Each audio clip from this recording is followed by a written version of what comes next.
ஏய் பொய் சொல்லாதடி. தனாவும் அப்புவும் பேசிக்கிட்டு இருந்ததை நான் கேட்டேன்.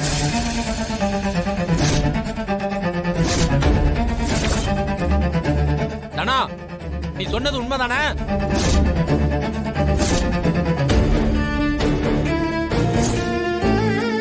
சொல்லு சொல்லுதானா?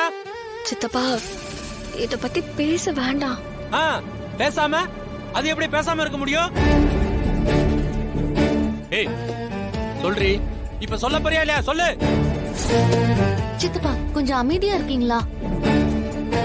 மாமா விடுங்க மாமா, இத பத்தி அப்புறம் பேசிக்கலாம். மச்சான் கோவப்படாதீங்க மச்சான், பொறுமையா பேசிக்கலாம். பொறுமையா பேசிக்கலாமா? இவ என்ன சாதாரணமான காரியமா பண்ணிட்டு வந்திருக்கா? ஒரு கொலை குத்தத்தை பண்ணிட்டு வந்திருக்கா மாமா. இவ நம்ம குடியை கெடுக்க வந்திருக்கா. இவளை சும்மா விடலாமா? என்ன சிவா, அதுக்காக இப்படி கத்திட்டு இருப்பியா? பொறுமையா பேசு. அக்கா, இன்னும் இவளை வெட்டி போடாம உயிரோட நிக்க வச்சிருக்கேன் பாத்தீங்களா? அதுதான் நான் செஞ்ச பெரிய தப்பு. இவகிட்ட நான் பொறுமையா பேசணுமா? அன்னைக்கு அண்ணன் ரிஜிஸ்டர் ஆபீஸ்ல அவமானப்பட்டு நின்னதெல்லாம் மறந்துட்டீங்களா? கைரேகை போட்டு இடத்தையும் கொடுத்து பணத்தையும் வாங்கிக்கிட்டு இங்க வந்து நாடகம் ஆடிக்கிட்டு இருக்காவ. பஞ்சாயத்துல ஆளுக்கு ஆளு சொன்னப்ப அண்ணன் அண்ணன் எப்படி கூனி குறுகி போய் நின்னாரு? மறந்துட்டீங்களா நீங்க எல்லாரும்?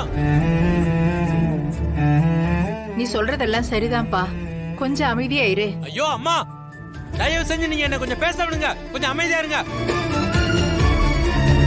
கார்த்திகை திருநாள் அன்னைக்கு பத்திரம் மட்டும் வரலன்னா என் உயிரே இருக்காதுன்னு அண்ணன் சொன்னார்ல. அன்னைக்கு ஏதாவது தப்பா இருந்தா அண்ணனை நம்ம இப்ப உசுரோடவே பாத்துருக்க முடியாதுமா.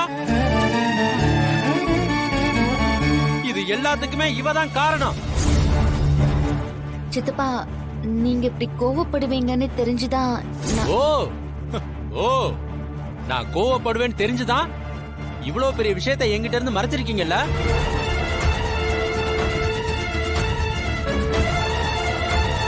ஏமாமா, உங்களுக்கு கூட இந்த விஷயம் தெரிஞ்சிருக்கானா என்கிட்ட சொல்லாம விட்டுட்டீங்கல்ல. இவதான் திருடிங்கிறது அண்ணன் அன்னைக்கு தெரியுமா தெரியாதா?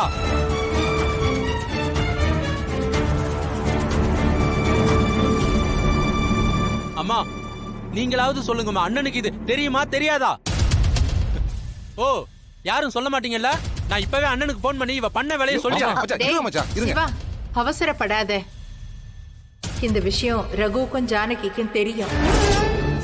எதுவா இருந்தாலும் அண்ணன் ஊர்ல இருந்து வந்ததுக்கு அப்புறமா பேசிக்கலாம். இப்போதைக்கு எதுவும் பேசி பழக்காத. ஒரு விஷயம் சொல்றேன் எல்லாருக்கும்.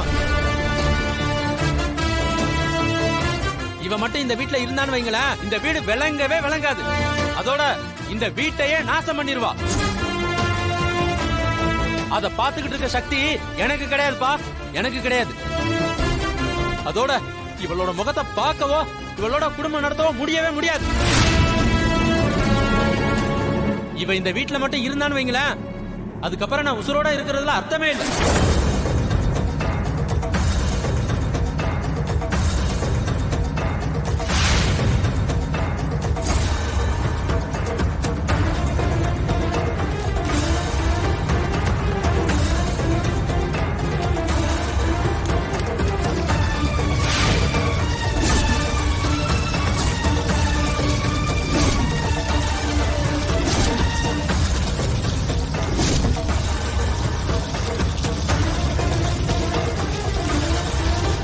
சிவா, என்னடா பண்ற? என்ன பண்றீங்க மாமா? பண்றீங்க மச்சான். மாமா, மச்சான் ஐயோ ஐயோ மச்சான், என்ன மச்சான்? விடுங்கம்மா.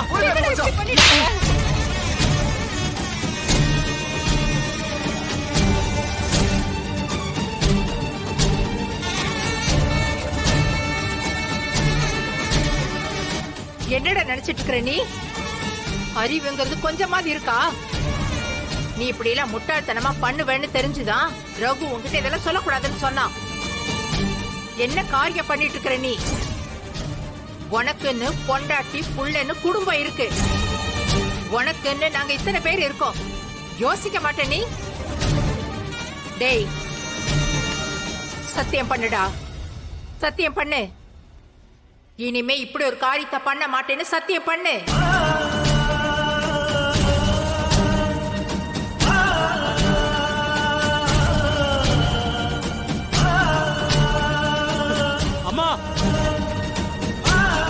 ஐயோ கடவுளே, எனக்கு இப்படி ஒருத்தி பொண்டாட்டியா வந்து வாச்சிருக்காளே. இங்க குடும்பம் எப்பவுமே ஒத்துமையா இருக்கணும்னு எங்க அண்ணன் ஆசைப்படுவாரு. ஆனா இவ நம்ம குடும்பத்தை பிரிச்சு நாசமாக்கணும்னே வந்திருக்காளே. அண்ணன் நாளைக்கு கோயில இருந்து வந்ததும் நான் எப்படிமா அவர் முகத்துல முழிப்பேன்? இதுக்குதான் நான் செத்து தொலையலான்னு நினைச்சா அதுக்கு என்னை விட்டு தொலைய மாட்டேங்கிறீங்களா? ஐயோ டேய், அவங்க நிம்மதியா வேண்டுதலுக்காக கோவிலுக்கு போயிருக்காங்க. அவங்களாவது நிம்மதியா இருக்கட்டும். அப்ப சத்தியம் பண்ணு. வேற என்ன பண்ணி தொலைக்கிறது? இனிமே இப்படி பண்ண மாட்டோமா?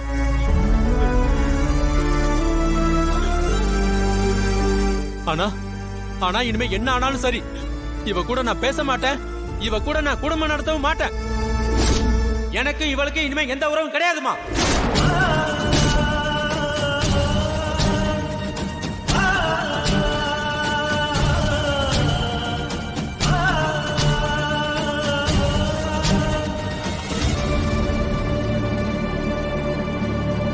ஏய், போதுமா? நீ பண்ண காரியம் எங்க வந்து விட்டுருக்குன்னு பாரு. உன் தலையில நீயே மண்ணெளி போட்டுக்கிட்டியே. அனுபவி. எல்லாரும் போங்க. டேய் வாடா.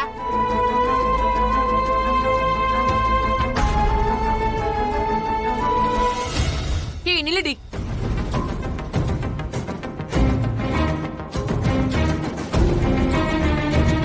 என் புருஷன் கிட்ட எல்லாத்தையும் போட்டு கொடுத்துட்டல, இப்போ உனக்கு சந்தோஷமா? சித்தி, நான் எதுவும் சொல்லல. நான் அப்புக்கு நல்ல புத்தி தான் சொல்லிக்கிட்டு இருந்தேன். சித்தப்பா அங்க வந்து நிப்பாருன்னு நான் நினைக்கல.